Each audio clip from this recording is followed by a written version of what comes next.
Yeah. Hello, Sarah Blanc. How are you? I'm good, thank you. How are you? Thank you very much for having me. It's been a pleasure. So welcome to Creative Career Talk. For those who are maybe just joining this episode for the first time, Creative Career Talk is a series of talks that we run, talking to creatives about their career and about the fundamental question of what it means to live well as a creative in the world today, which right at the moment is to some degree a little bit more challenging than normal, perhaps. I think it's always a little bit challenging. Yeah. And I am thrilled, and I've been, hoping and waiting for a while to get you on. Thrilled to have you because you've just got such an eclectic mix of things that you do and things that you create. I've always been intrigued as to, well, how have you managed that? How have you brought it all together? Where did that begin? How has it flourished into the place it is now? But just to give people a bit of an overview, if they haven't met or worked with you before, Sarah. So shaker and movement maker is one definition. I know that you've definitely put in yourself, which I think is really accurate. You create solo dance comedy. You've created several shows. You're the artistic director of Moxie Brawl. You're a collaborator with Annie Vicky and Sarah. You're also a freelance choreographer and movement director. And you also occasionally present videos and TV online. And indeed, recently you interviewed yourself via the wonderful medium of editing in a way that's made me feel very nervous because I'm not sure if I can improve on it. Is there anything I've missed out, Sarah? No, that sounds great. That sounds about right. Doing too much? Am I doing too much? Yeah, that sounds about me. So, yeah, it's always interesting, I think, just to go back briefly to the beginning to a degree. But before we do, how would you describe what it is that you do? I suppose it depends who I'm talking to and what situation I'm in. So I generally say I'm a performer and choreographer and host. Or I might say I'm a performer, choreographer and comedian, or I'm a presenter, or I'm the best person you've ever met. It just depends what I need out of the situation. But generally I always go as performer, choreographer because it kind of sits across everything. I love that because it's quite context driven, isn't it? Depending on who I'm talking to, actually, what do they need to hear really of the gamut of things that I do? What's the most relevant? That seems like a really useful way of going about it, actually. Yeah, and it's not that I'm being, well, not that I'm being like, what's it called? I'm trying to deceive anybody, but it's also, I do all these things, but as soon as you start to try and dilute, as soon as you say you do a plethora of things, people start to like dilute what you do, or, or that you're what's it called, jack of all trades, master of none kind of thing, which is probably quite true, but it's also in the arts world, you have to be able to put your hand to everything and just get on with it and make things happen in the way that you have to make them happen to be able to pay your rent. And yeah, I mean, I definitely recognize what you're saying. There's that sort of thing, I think, within the creative sort of industries. I think we all get that we all do quite a few different things, and there's a natural curiosity about doing different things, and also a necessity. And yet there are, I think, maybe more often not from outside of that, the opinion is, well, how can you legitimately be doing, 5 different things well to any degree? It's always felt to me, at least, like it's an outside view in. Actually, you can't be doing those things that well. Or maybe we just can't remember a lot. I'm not sure. It's interesting. Sorry. It's just about compartmentalizing, isn't it? Like, I might be working on like a couple of choreographic projects, but you got to remember I'm probably brought into the studio only 2 days a week for each of them, and then might be doing it, teaching for an education program, but only be doing that for 2 hours a week. So like, there's a lot of hours in the week, friends. So I mean, in a way, like it feels like it's necessary to start creating your own identity. It feels like you've done that a little bit with Shaker and Movement Maker. It seems to bring in, and if you've not been to Sarah's website, I would highly recommend it. It's fantastic. And I think it really brings together all of those elements. So there's something about what you've done there and the way in which you talk about what you do and what you do that I think is quite maybe necessary or just really useful today as a creative person. But what's really interesting is to go back to the very beginning and see how you got to this point.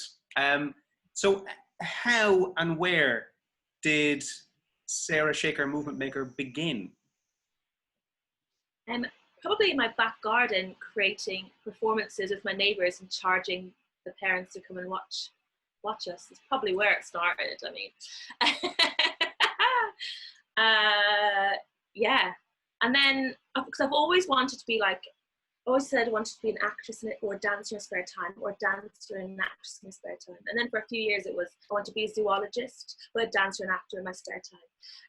That was for like maybe 2 or 3 years when I was like 10.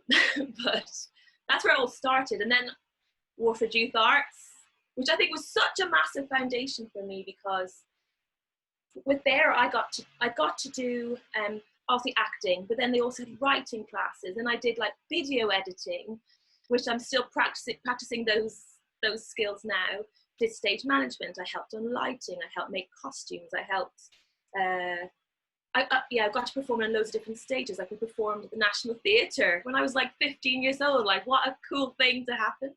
So I feel that was a real, like, okay, gave me the world in which I wanted to belong to. All these big weirdos. Like, yes, I found my home. And also, and also they're just everyone. They never said no to anyone. Anyone could do anything. It wasn't like, no, you can't have that. Also, there's auditions and stuff for certain things, but generally everyone got to do everything, which I think was a really good foundation to know that I don't have to say no to anything. I know I can do everything.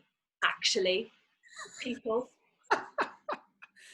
That strikes me as a great lesson to learn that early on. I mean, Waterford Youth Arts is a youth theatre in Waterford, where we're both from.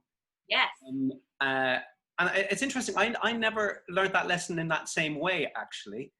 But it's amazing, because it was a place where, and I think a lot of youth theatres are that way, where you are encouraged to do everything. That it's not a case of, it's not like a drama club or school that's specifically one thing. It's, here are the multitude of ways in which you can be expressive. Now do all of them. And it's sort of, it's presumed that you can. No one's saying you need to qualify to do this thing, or you need to be good at editing to do the editing. It's just, you can do this. So that sounds like for you it was, really useful. And so we were talking a little earlier around this idea that when you were starting off, there was a case of, making shows in the back garden, inviting the neighbours in. And there was a sense of maybe wanting to be an actor or performer, also maybe work in a zoo. There was quite a few things happening. A lot of potential was there, Sarah, essentially. And you mentioned as well about initially going for drama schools and then going in a different direction. So what was your expectation at the age when you were setting off after school to start the sort of career, so to speak? What was your expectations then, and how it sounded like they quickly changed? So yeah, how did that shift happen? I mean, I've got diaries where I've written, by the age of 21, I'm going to win an Oscar. I'm going to be best friends with Leonardo DiCaprio. Like, I had dreams of grandeur, and that maybe somebody in a council estate in Southern Ireland shouldn't probably have. But I had quite high expectations of myself. But I also used to say, I don't want to be famous. I just want people to respect my work. So, coming from, a very deep and well thought place as a young person, I think when I decided, okay, I'm going to go down the more physical theatre route, I kind of was just really interested in really getting really skillful and understanding my body and understanding what that is. And always, I suppose, I wanted to be the best I can be at that. And then once the course started, I realized, oh, well, a lot of the people in my course had been dancing since they're 4 years old. And I'd been dancing since I was, 14 at like a youth, at the youth centre around the corner, St. John's Park, So I didn't have the same level of training, but I suppose I went out and I found myself some extra classes, and I, did some ballet for the first time at the age of 18, which was good. So expectations, they went from like Oscars to being really sincere about my work and being really serious. And they've since shift that kind of wanting the Oscars or that kind of more commercial life does pop in every now and again. Mm-hmm. But I think I think what I've tried to create is a world where I can feed both those urges. I can still make work that I'm really proud of and that says something about the world, or and does something, whilst also doing a bit of presenting or doing something a bit of something that's less. Well, it's all art really, but it's less deep and artistic. So that's how it's kind of shifted. But I'm at this point now where I believe I can have a bit of both, mm-hmm. which is what I stand by. I can do both. I mean, it's really great to hear that. I think often people have an assumption if someone's doing a thing, a movement director or an actor or writer or whatever, that they must have been doing that thing since they were 4. Must be something they've always done. And so I think it's always fascinating to talk to people who actually have, started in very different routes and actually discovered later than what someone might have assumed, actually they fell into this thing in a different way. I think that's really useful for us to kind of hear, but also the idea of feeding different urges. It's not as if you've kind of went, well, I can't have that DiCaprio Oscar-winning lifestyle. That part of me can't be fed. You've sort of come, it sounds like, or feels like you've come to this decision where actually I can create something where I feed both of those a little bit. How have you come to that decision? How have you come to recognize that that's something that you could be doing? I think there's two kind of answers for this. One is quite practical in that in terms of being a performer, there wasn't like loads of jobs coming up that either I would get or that I was interested in. I'm also quite bigger build, so being in the dance world with my size body, even if I'm as fit as the person next to me, I'm probably not going to fit those costumes or not. So it was about creating a space where creating work for myself really. So there wasn't out there, so I'm going to make it for myself. And some people don't like that. Like, no, I only want to work with other people in their own work, and I'm very happy to, be receptionist on my days where I'm not, or whatever other career you do, when I'm not performing. But I was always like, no, I'm going to create my own a space where I can perform and where I'm really happy to perform, and also there's there's that kind of practical side, and also how my brain works is that I have lots of different. I couldn't just do one thing. I'd get bored, and I'd make really bad decisions. I wouldn't be a very happy person. I think I like the variety. And everything feeds everything anyway, right?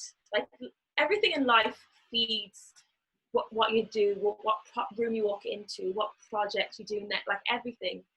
The bad chipper down the road, that feeds me, literally and metaphorically, So, really good example. That's really, I think that's really interesting to hear how all those strands sort of come together and how nothing is lost essentially, no matter what you're working on. But also that you have come to what you are doing now via 2 ways. The practical means of, well, what do I need to do to create work? And then the other means of, actually, there's a need for you to do lots of different things, actually. And so the unique thing that you've made has come from that sort of a place, which kind of brings up another idea or thought or thing I wanted to really talk to you about, which is because you've created your role, what you do, but also a lot of work. You've made quite a lot of solo work, and it feels like you're the driving force behind your own company and lots of other elements. And I think that it's very challenging, I think, for a lot of creatives to really make their own thing. So to take the step of creating a show. And there's lots of information out there on how you might do that and how others have done that. But I think that's not quite the same as feeling like you can do that. And so I wonder for you, what is the mindset behind that allows you to make work? Just fake it till you make it, really. I'm brazen. I have a no. I'm a grafter. I don't like to be not doing anything, and I'm not. Some people find peace in being still, and they find their moment. Whereas if I'm still, makes me more anxious. So me doing stuff is when I feel most calm. If I've got like 20 jobs on, I'm the most calm person ever, because I've got to be really practical, and obviously I do like a face mask and a bath, Yes. It sounds like you have a natural ability to step into the opportunities that are there. This fake it until you make it thing. It feels like you're very much, just stepping. I think anyone who's making things to a degree has to be stepping blindly into the unknown continually. Yeah, I mean, it's terrifying. It is terrifying, when you go, especially when I'm started making solo work. Again, the solo work really came from that necessity of there not being any roles out there for me to audition for, or that I was in, or companies that I was interested in being in, and also wanting to explore my funny side, or trying to the comedy side that I've always been interested in as well. Be a comedian, why not add that on? So yeah, but I do feel like when I was prepping for this, I did starting to think about, I had much more. I was much more brazen when I was younger, but now I'm a bit more self-conscious if I'm going to do a new thing. But I had no, I would email everyone. I would step into every room. I had no qualms about me, and I don't know what that is. I suppose yes, the necessity to have to pay rent, or just wanting to be successful, or whatever that egotistical drive is. But yeah, I'm consistently faking it. And I consistently have imposter syndrome, which I try and push down and not let anybody see all the time. But if you're not there, you can't do it. So you might as well just put yourself there. If it goes wrong, it goes wrong. What are you going to do? Have a bad review and never work again? But that's okay too. No, it's not. Then you've got no money to pay your rent. But then you'll find something else that you can do. Wow, that was deep, Andrew. You went deep there. It's the full gamut right there. If you're not there, you can't do it. And I also heard that what's the worst that's going to happen from not doing it? There's risk around rent, but then you'll find something else. So it feels like it's just a beginning, a starting, that allows you to do that. And also it feels a little bit like, because you mentioned, and I think every human being has this, and especially performers, anyone creative, this impostor syndrome. It's everywhere. And so it feels like that you are doing that in spite of it. It doesn't feel like you've waited till the perfect time to be like, I'm particularly confident and ready now. It feels like you are plowing on through all of that sort of worry and fear and anxiety around. Yeah. Yeah, it feels like you've just sort of plowed through it. Yeah, I mean, in the last 2 years, I've started to, I think it comes with age, and but you start to realize, okay, actually, I've got a lot of experience now, and I can be in this room. I did a job with Complicity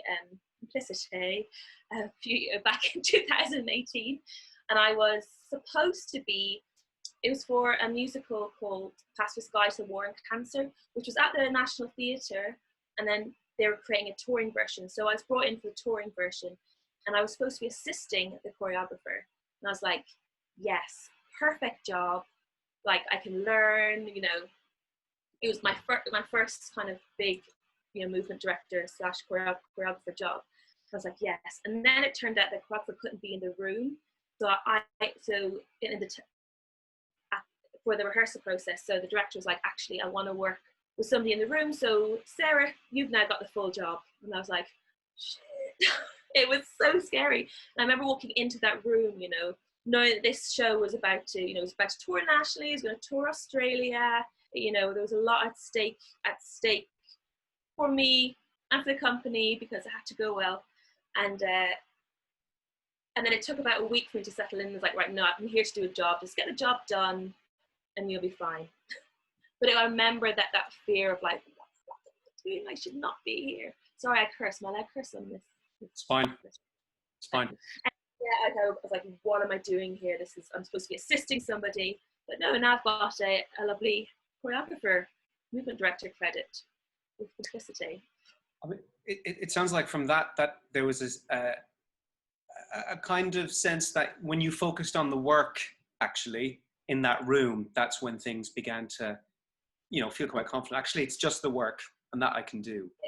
Exactly, and I love stories, and I love telling stories through movement. Like I can do that. I've been doing that for like, what, you know, 12 years since graduating. Like, I know what I'm doing, and it's just reminding myself of that, of like knowing that, you know, stories, you know. And also I love working with directors, or working as a creative in a team. Like, I love, that's when I feel like I learn, or I won't say I thrive most, but I learn most about myself and my craft, is when I'm working with other people. Obviously, right, when you're collaborating, you're like taking from other people.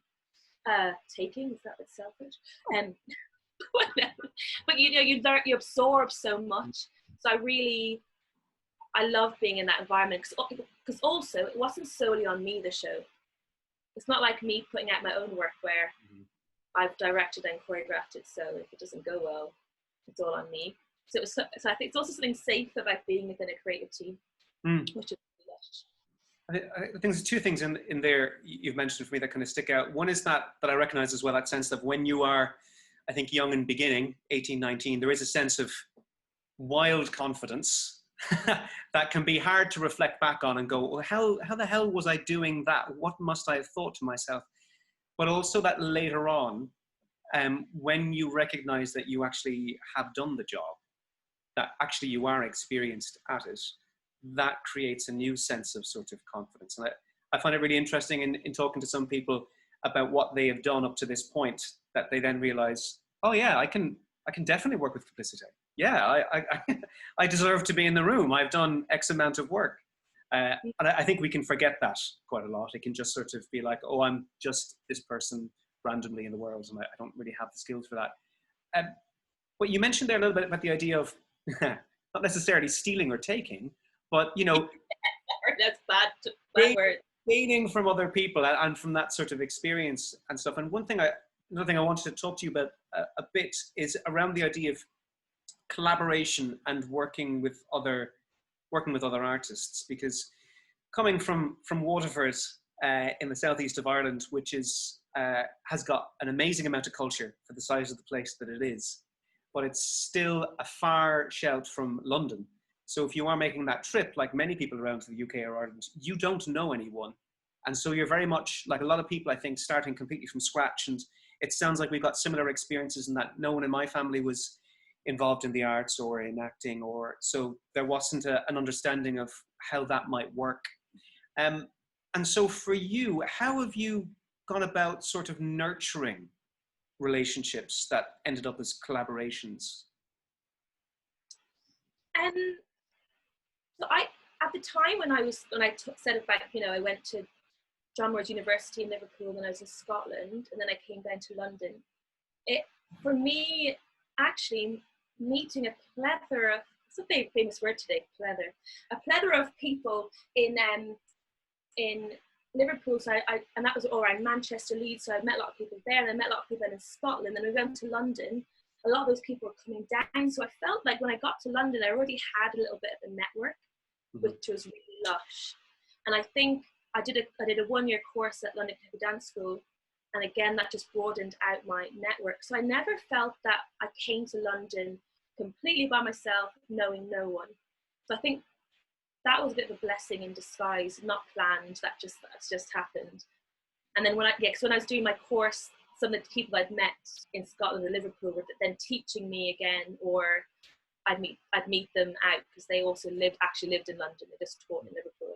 So yeah, just I ended up being in London, and so I never had that experience of landing in London, going, big bad city, and also the dance world is so small compared to like, and also contemporary dance world is so much smaller than, let's say, the acting or theatre world. So I always felt a little bit quite supported, or that I had a place before then moving out. And you mentioned as well that when you are working with people, it's a sense that you feel like you're thriving. So you're gaining from other people as you're working with them. What are the other benefits of collaborating, of working with groups of other artists? I mean, it doesn't work always, right? There's always sometimes things a bit negative. I think it just broadens your own practice when you're learning about how other people work.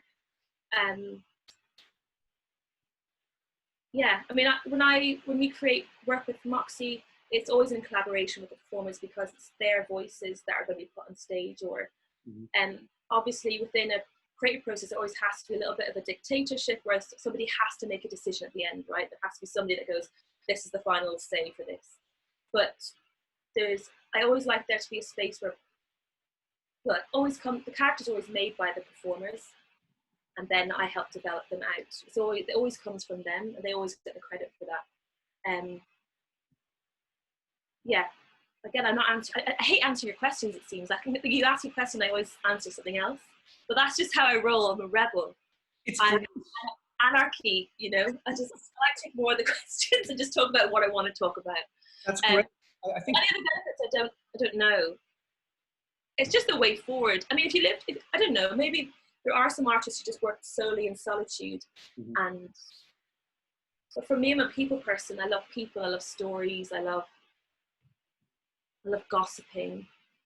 So I need people around to gossip to. It feels like it's, yeah, I love that actually. I need people. I think a lot of actors, need the green room experience, but it's less gossiping and more complaining. But it feels like it's a very natural thing for you actually. It's a very necessary and natural thing. So there's not a lot of it's sort of innate barriers to going out and sort of, connecting with people and wanting to work with people and want to work in that way. So coming full circle from where you were beginning in that garden, getting the neighbours in to watch you, and unsure of zookeeper as potential job option, or actor or choreographer or what, it feels like now, from, as I said at the beginning, from your website and sort of how you are presenting yourself now, like there's a sort of solidified sort of center to all of that. I think a lot of creatives would have a lot of things they're interested in and not quite sure how to relate them all together. You know, if they're asked, well, what do you do? There's so many things, they're not quite sure where to begin with. So for you, it feels like, and I could be wrong, that you have got a hold on this to a degree as to how all these things that you do connect. How have you gone about that? How have you sort of, rationalized that in your head? How have you created this sense of whole out of all the aspects of what you do? And do you know what? Actually, it was creating my website was a really good exercise in doing that, because we had to be in Neil, who created my website. We had to figure this out together, because I knew I wanted a website that represented everything I did. I didn't want to have separate episodes, separate website for one thing, separate for the other thing. So we had like hours of discussion of, okay, how are we going to do this? And then we were like, well, look, because I was like, do I have a Moxie Brawl? Put it under Moxie Brawl, and then I come out. It's like, no, there's a sarahblanc.com website, and out of that we can go, right, she's a freelance choreographer. She makes solo work. she does presenting, and she has Moxie Brawl. So it was a real, and then what does bring that all together is that I am in each of, and it's really simple, but I am in each of them. And in terms of like, you know, the live theatre work, you know, solo shows and Moxie, I think that what brings them together is a sense of telling stories and wanting to create a space where things are, you know, fun and colourful, but we also say something about the world. Because I'm trying my best. I don't believe. How do I phrase this, but with being kind? I'll just say, I don't really believe in just making dance for dance sake. You know, if I make a piece, I want it to say something about, you know, the world. So for example, History of Ireland, which is a really stupid, silly show, which is trying to retell the history of Ireland, but it puts back in all the women I never heard about growing up, and it's set as the Rosa Tralee finals, and we've upped the Rosa Tralee finals to be more like Miss USA, and so, you know, the bikini section is actually about the IRA troubles, but it's talking about the female experience in the IRA troubles. So anyway, so, you know, so really, I just make stupid work, but I try not to be just about nice legs, everybody having the same shaped body, and off you go. You know, I like to get all different shapes and sizes, talking about lots of different things. That sounds like a brilliant concept. Show-wise, History of Ireland. I mean, that should be definitely at one point in every Irish school that should be presented, ideally by a teacher, but also every English school. I feel like we would do well from having that sort of shared knowledge, both about the women in Irish history that have been sort of cut out, and also Irish history that's kind of been cut out too as well. I mean, it feels again that you are creating a space for all of the things that you want from the, you know, for you, it's not just enough in a way just to make dance for dance's sake. There's something inside you that also wants to say something to the world, but also be bright and fun. And it feels like that you've made that for yourself is sort of, I think, quite wonderful, actually. Yeah, well, I'm trying. It's always like a process, right? And it's always a process, Andrew. You know, I'm not there just yet, but it's that they're the aims. And I suppose it's, you know, going back to collaboration, it's about bringing the people around you that are going to help you do that, and being involved and then moving into other people's projects. Like I work a lot with an artist called Brian E. Kimmings, who historically has made solo shows, but also shows with, she made a show with her niece, which was about looking at female pop stars and how sexualized they become, and little 9-year-olds are like copying the dances, you know. And she made a piece recently about motherhood and trauma. But she's an example, but she brings people around her who are going to, you know, going to support her, support the story, and all come together. And I really believe in that as well. Yeah, and like my dream is that I collect these people, and, you know, when we have the big Blanc empire in, you know, 5 to 6 years, maybe 5.5, that, you know, I have these people that I've worked with for years who all understand the same story, or all have the same kind of drive in what they want to put out in the world. Yes. I think that's a great concept in creating that environment around you that supports what you are doing, whether that be people or the work or whatever it is, but bringing as much together so that it's easier to make that work, I think is quite a sort of, I think, common way of going about things, actually, that works quite well. There was something we talked about before we started recording that I really wanted to get you to speak about a little bit, because I thought it was great, because quite often, I guess, as our careers move on, some aspects of us still think the way we did when we started, and that might not be very useful for us as we carry on. We might be just doing things because we've been asked to do them, as opposed to, well, actually, what do I really want to do, or what can I be doing now? So you had a wonderful phrase, which was, that, correct me if I'm getting wrong, say yes until you know you can say no. Is that it? That is it. That's what I live by. I think when people are starting out, either they've got an idea of what Like I've got one friend, and we graduated the same year, and he's like, I'm not going to work for free. I'm not going to do anything. And he was like, right. He went and he worked in a clothing store until he got his big job. And he did. He worked for Matthew Bourne. He had like a two or 3 year tour. Like it was really, he was like, I'm going to do it. And other people are like me, who are like, will just say yes to everything, get all the experiences, and they'll do bits of work for free, and they'll do really badly work paid, and then they also get some really nicely paid work. And I suppose, I think obviously the reason I chose the way I went with it was because, as I said before, I don't like to be still. But there also comes a point when you start to know, I don't have to say yes to those jobs anymore, and then you start to, in the last few years I've started to say no to things, which has been, a long time coming, but it's also been quite healthy. And but I also don't regret saying yes and doing all the different kinds of jobs that I did, because it's fed my practice, and it's fed all the work that I do within my own work or with other people. I think it's really good. I remember working with a facilitator. He said a really wise thing to me, I think, which was, but the facilitator has a permanent yes, in that whenever work is offered, the instinct as a freelancer is often to go yes. Just to fill the diary, because you don't know when the next job might be coming in, and so there's this sort of never-ending yes.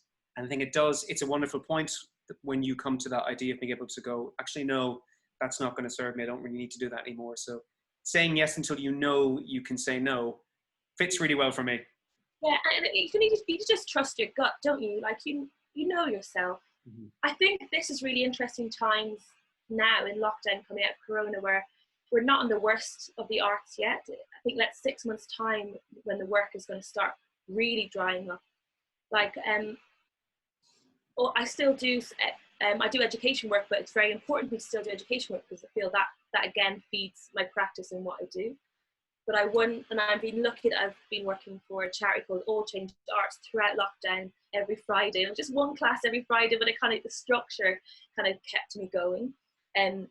But I'm interested how I'm going to be able to keep to just saying yes to projects that I really want to do now. Now that everything's going to go. Yeah, I think there's a definite sense of really dealing with another level of not knowing. I think we're all used to not knowing exactly what's going to come next job-wise as creatives, but I think there's maybe a new level of it to a degree coming forward. Yeah. And I think that's going to be an interesting set of challenges. Interesting there being a very optimistic word. Which brings me to, I guess, our last question, but a lot of it I think we've already covered, as happens over the course of the conversation, I think, around these things. But what is it for you as a creative? What does it mean to live well in the world?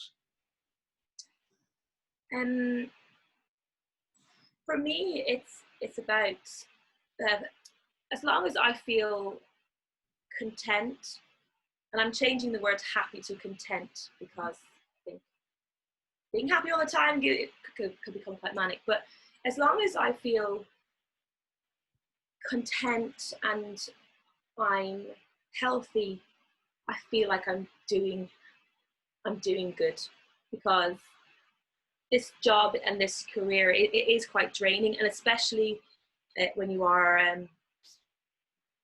it's just quite hard, isn't it? The creative life. But I love it, and so as long as I'm happy, I feel like I'm living well in this industry. And I suppose for me, the learning to say no, it's been a moment. And that's a really simple answer, isn't it? I think it's perfect, because that idea of contentment, because the idea of happiness can be frenetic, but also I think for a lot of creators, it's that idea of, well, it's about happiness, and therefore I can't be happy until I'm getting such and such a thing in my career, until I'm at such and such a place. And so for me, at least, hearing you say contentment sounds a lot like, well, am I okay right now? Am I breathing? Am I living well? That's okay. And I can move on from there. But it feels like it's very much sort of internal, as opposed to, I think a lot of difficulties come up if your contentment or happiness is completely on what you don't currently have. So it feels very, yeah, at least I can reflect that it feels very accurate to say that as a thing. Yeah, because I think exactly we can fall into that whole thing of, oh, well, I've not got there yet, or I've got so much more to do. But I don't know. I don't really believe in regrets. So I just think you're at where you're supposed to be right now, and that's just where you are. Obviously, there's days where I'm freaking out. And I'm like, I'm nobody. Everybody hates me. What am I doing? But in general, I know I'm doing okay. But I'm happy. And it's really great to hear that. Yeah, to hear somebody acknowledge those days of like, I completely do not know what's going on, and I completely feel like I'm nowhere where I would need to or like to be. But then coming back to the more normal, I think it's really useful to hear that we're not the only people who think that way, because I definitely have it. I definitely have that quite a lot. Sarah Blanc, thank you so much for taking the time out. I know at the moment it's the hottest day in the world ever. So I can't thank you enough for taking the time out to speak in this heat, but also to speak, I think, really honestly, and I think really usefully. Lots of stuff, lots of information that came out that I've written down and keeping, especially this, say yes until you know you can say no. I need to adopt this more. But Sarah, thank you so much. It's been such a pleasure. Thank you so much. I really, really appreciate you asking me to do it. So thank you.